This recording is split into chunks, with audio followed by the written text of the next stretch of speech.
Today, on how it's made. Car radiators. They keep their cool, automotively speaking. Hatchery chicks. This segment is guaranteed to lay an egg. Filo dough. We visit a bakery that's wrapping up production. And cross-country skis. There's no business like snow business. When the gasoline in a car engine burns, up to 70% of the energy generated converts into heat. A lot of this heat goes out the exhaust system, but much of it stays, heating up the engine. The car's cooling system prevents overheating. The system's key component is the radiator. A water and antifreeze mix absorbs the heat generated by the engine. The fluid then flows through the radiator's tubes to cool down. The tubes are made from paper-thin brass. Rollers bend the 4-centimeter wide strip into the shape of a flat tube.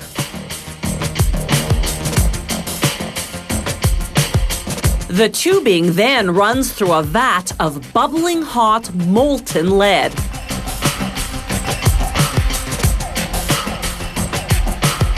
As the tubing exits the vat, it runs through cold water that hardens the lead coating. A cutter then chops the tubing into pieces, the length of which varies according to the model of radiator. These are about 76 centimeters long. Meanwhile, another machine shapes a narrow strip of copper just 1.5 millimeters thick into what are called cooling fins. As we'll see in slow motion, the machine folds the copper strip fan-like, then perforates it, creating mini air vents. When the hot fluid runs through the tubes, these fins will transfer the heat to the air flowing through the radiator. The cooled fluid can then go back for another round of absorbing engine heat. The cooling fins come out of the machine cut to size. Then workers manually stack the tubes and fins one on top of the other.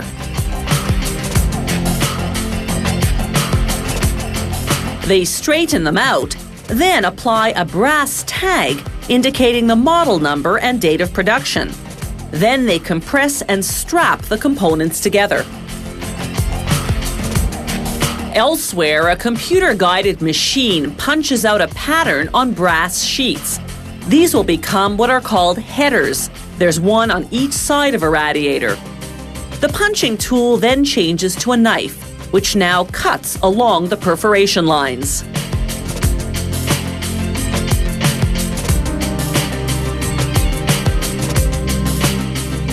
Using a press, they bend each header. Then punch slots for the radiator's tubes.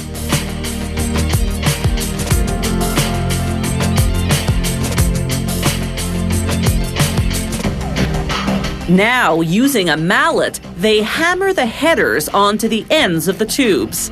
The banging inadvertently closes a few tubes, so they use a special roller to reopen them. After cleaning the surface, it's into an oven at 315 degrees Celsius. In just 2 minutes, the lead melts, fusing the tubes and cooling fins. After straightening out any crooked tubes, workers dip the headers in a tank of hot liquid lead for 30 seconds. This solders them to the sides of the radiator. They apply a few drops of lead on the corners for reinforcement.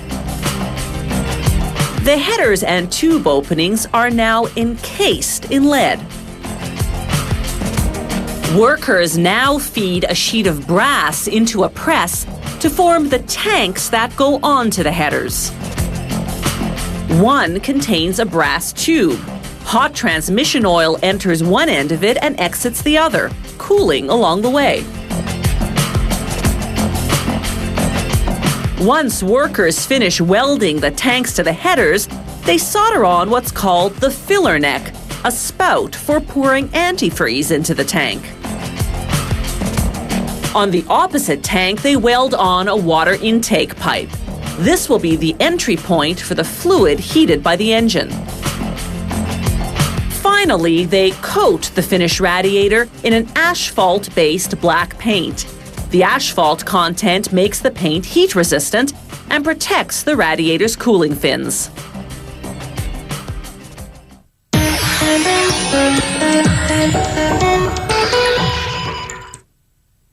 Which came first, the chicken or the egg?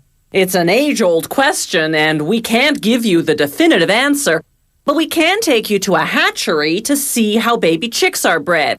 It's the first step in commercial chicken farming, or the second step if you think the egg came first. Chicks come from eggs fertilized by mating, but a hen can lay eggs without mating. Those unfertilized eggs are the ones we eat. The fertilized ones go to the hatchery 3 or 4 days after being laid. Hatchery workers transfer the eggs onto special trolleys, then roll them into the incubator, where the temperature and humidity level mimic natural conditions. The egg yolk, egg white, and shell all nourish the embryo. Every hour, the trays shift 45 degrees to the opposite side and back, simulating how hens turn their eggs while waiting for them to hatch. After 18.5 days, the eggs come out of incubation and go on to a conveyor belt. They pass under an infrared sensor that detects any whose color is too transparent. These are unfertilized eggs that slipped through. The sensor triggers a suction device to remove them. They go to a rendering plant to become animal feed. The fertilized eggs continue along to the next station to be vaccinated against Marek, a poultry disease. Automated needles pierce a hole in each shell and inject the vaccine into the amniotic fluid surrounding the chick. Now a suction device transfers the eggs to hatching trays, 168 eggs per tray. About 150 of them can be expected to hatch. The rest died in incubation or have physical defects. Day 19. The chicks use their beaks to crack a hole through the shell, then a horizontal line all around. After 6 to 8 hours, the chicks finally emerge from the shell. They're covered in short feathers called down, and they're able to walk and see. After about 4 hours, their down has dried. Now workers roll the chicks to what's called the separator, a machine that separates the birds from the shell halves. The shells are larger than the chicks, so they stay on top while the chicks fall down to a conveyor belt below.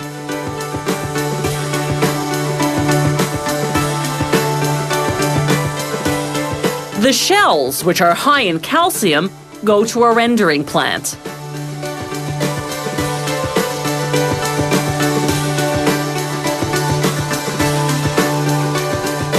The chicks move on to be classified according to gender. Workers put the females down one chute, the males down another. They determine the sex by checking 2 rows of feathers.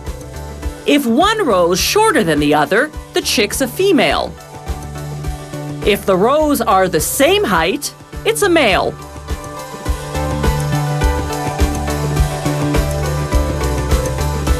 Each chute feeds a separate conveyor belt. An optical counter tracks the number of males and females.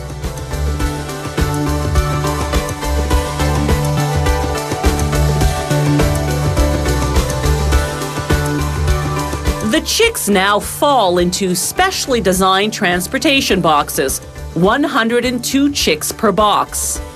Some clients request that their order of chicks be vaccinated against bronchitis. Those boxes pass under an aerosol sprayer that sprinkles them with a mild dose of vaccine. Poultry farms raise chicks for either meat or eggs. Females used for egg production begin laying eggs at about 20 weeks of age. For meat production, females reach slaughter weight in about 38 days. Males, depending on market size, take from 40 to 65 days.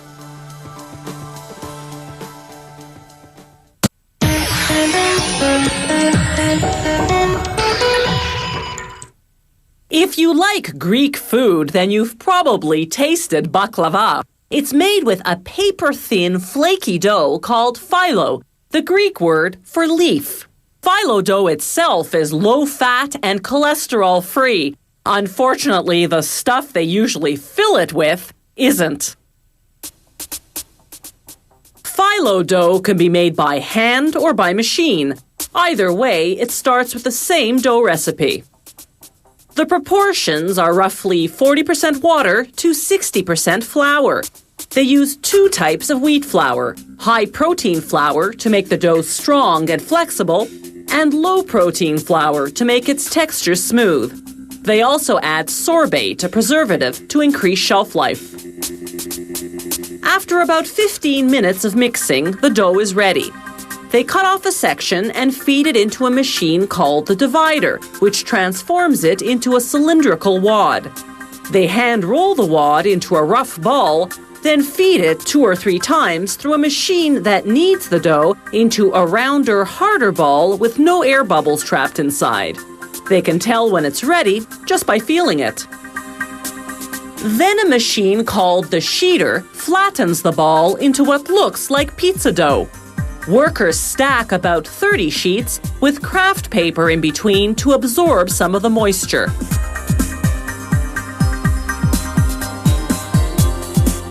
Now, the key step, opening the dough. First, they lay a large cotton cloth over the work surface. It must be 100% cotton to absorb the moisture. Otherwise, the dough would stick together. They take a sheet of dough and begin stretching it by hand until it's approximately 2.5 meters square. Even though the dough is stretched thin, it doesn't tear. This is due partly to its protein content and partly to the skill of the worker.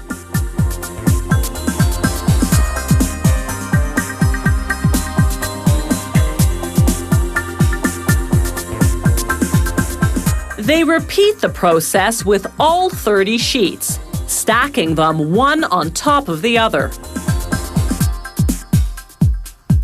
Then they take a plank of wood, called a sanida in Greek, and roll the dough sheets onto it one by one, removing the cloths that were in between.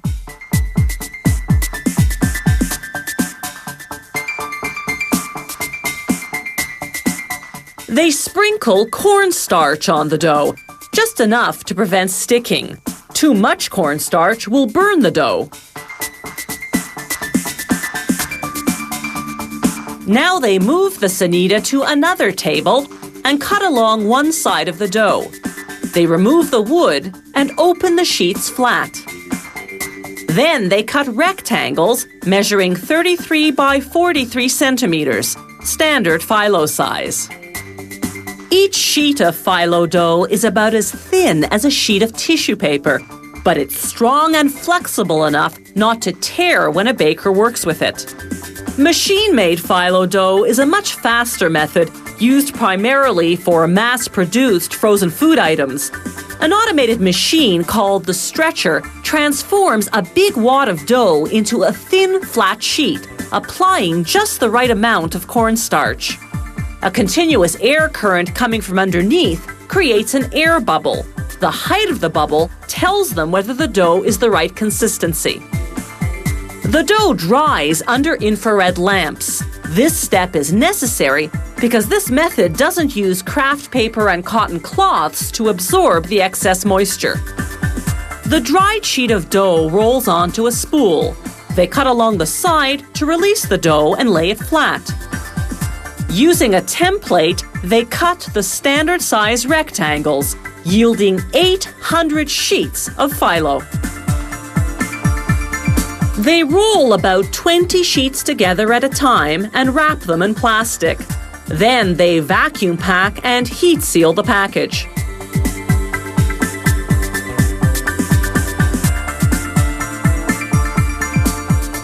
Filo dough stays fresh for 6 weeks in the refrigerator, 6 months in the freezer.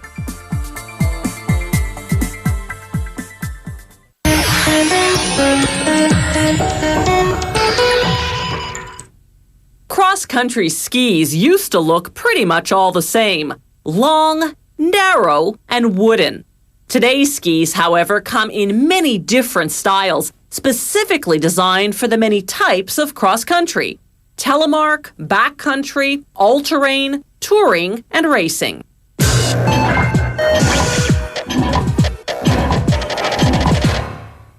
Archaeologists in Scandinavia have uncovered ski artifacts 5,000 years old. These Stone Age skis had enabled people to hunt during the winter. Skiing became so vital a means of transportation that the Vikings worshipped a god and goddess of skiing. 19th century Scandinavian soldiers wore skis in winter warfare. They held races in their spare time, turning cross-country skiing into a popular sport. From there, it just snowballed.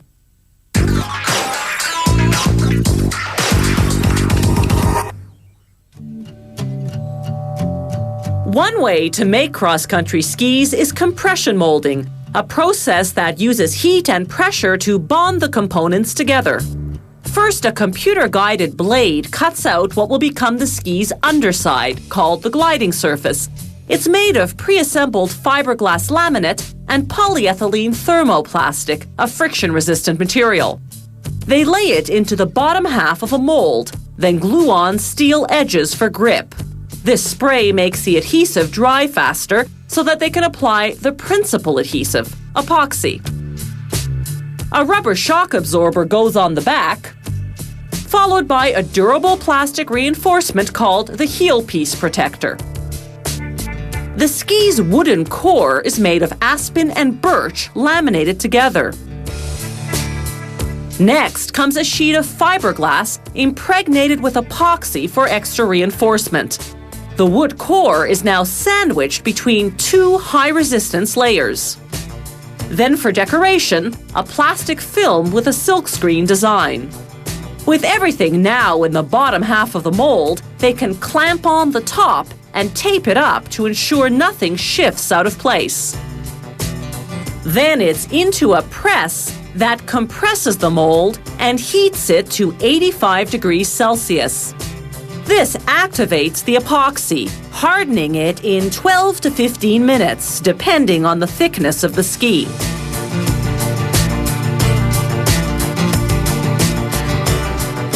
Now they do a rough cut to trim off the excess.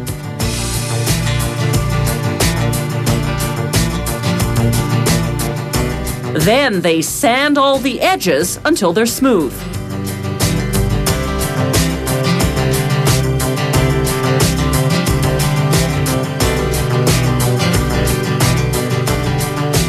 They run just the gliding surface across a grinding stone, that white object you see below. This extra step is only for the higher-end models. Another way to make cross-country skis is by a process called reaction injection molding. First, they place the ski's top layer, a fiberglass epoxy sheet, in the mold. Then the gliding surface, made of pre-assembled fiberglass laminate and polyethylene with a high-resistance backing. Instead of a wooden core in the middle, this press injects a super-resilient plastic. In just 3 seconds, the injection phase is over and the reaction phase begins. This demonstration shows what happens. First, the polyurethane inflates.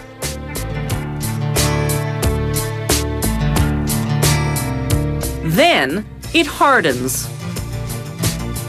After 8 minutes, it's hardened enough to come out of the mold. They let the ski cure for up to 8 hours, at which point it's strong enough to support the weight of a skier. So now these 3 components, the top layer, the polyurethane middle, and the gliding surface, are one. Now comes the finishing. First, they trim and bevel the edges. They sand the gliding surface. Then they carve a groove down its length. This gives the ski directional stability. All that's left to do now is decorate the skis. First, the background color in a quick-drying, solvent-based lacquer. They apply the design manually, one color at a time using the silk screening process. A typical design consists of 5 to 7 colors, including the background. To keep the skis looking vibrant, they protect the paint with a coat of transparent varnish.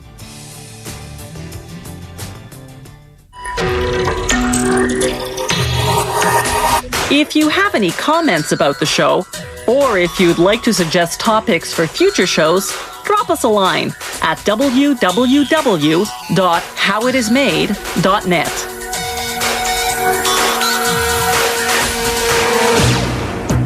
The How It's Made crew vehicle is courtesy of Subaru Canada.